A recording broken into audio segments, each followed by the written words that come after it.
Wondering if you are just going through the motions?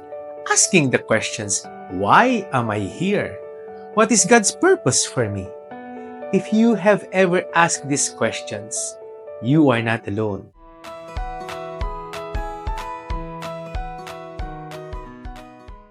God has a plan for your life. We are sure about that. Today, we will dive into 3 steps to help you discover and live out God's purpose.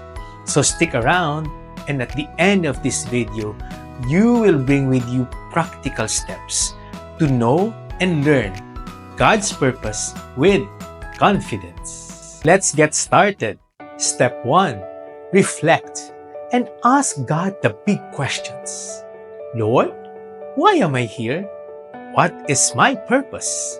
Proverbs chapter 3:5-6 says, Trust in the Lord with all your heart, and lean not on your own understanding.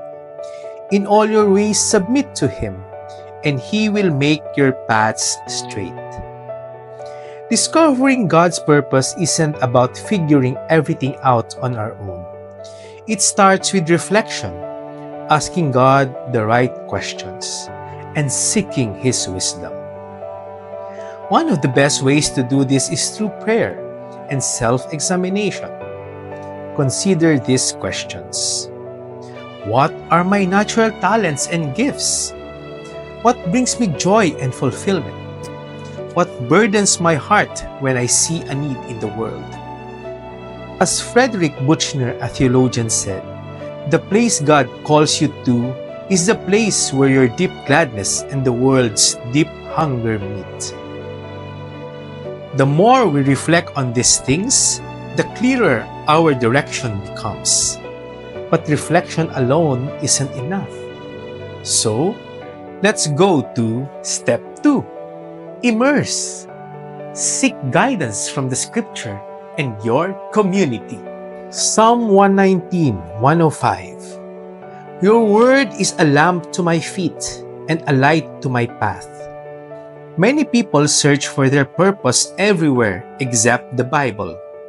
But the truth is, God's purpose for us is already revealed in His Word. When we immerse ourselves in Scripture, we align our hearts with His plans. Here's how to do it. Spend time reading daily and meditating on the Bible. Seek guidance from spiritual mentors, from priests, or trusted Catholic Christian friends. Get involved in serving. Often, we discover our calling by taking action. God rarely gives us the full picture at once. Instead, He guides us step by step. The more we immerse ourselves in His wisdom, the more clarity we gain.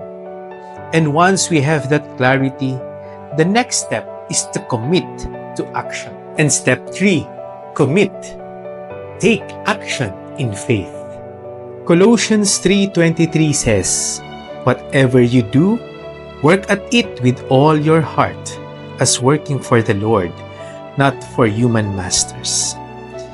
Many people hesitate to move forward because they're waiting for a big sign from God. But faith requires action. Once we have a sense of direction, we need to step out in faith. Here are 3 ways to commit. Start small. Take 1 step, no matter how small, toward what God is calling you to do. Trust God with the results. Even if things don't go as planned, God is still in control. Be open to redirection. Sometimes, God shifts our path as we walk in obedience. When we commit to action, God opens doors and confirms our steps. It's about trusting Him enough to move forward, even when we don't see the full picture yet. Let us be reminded of the parable of the talents. Matthew 25:14-30. The parable of the talent teaches us that God has entrusted each of us with gifts and opportunities. Our job is not to bury them in fear, but to use them for His glory.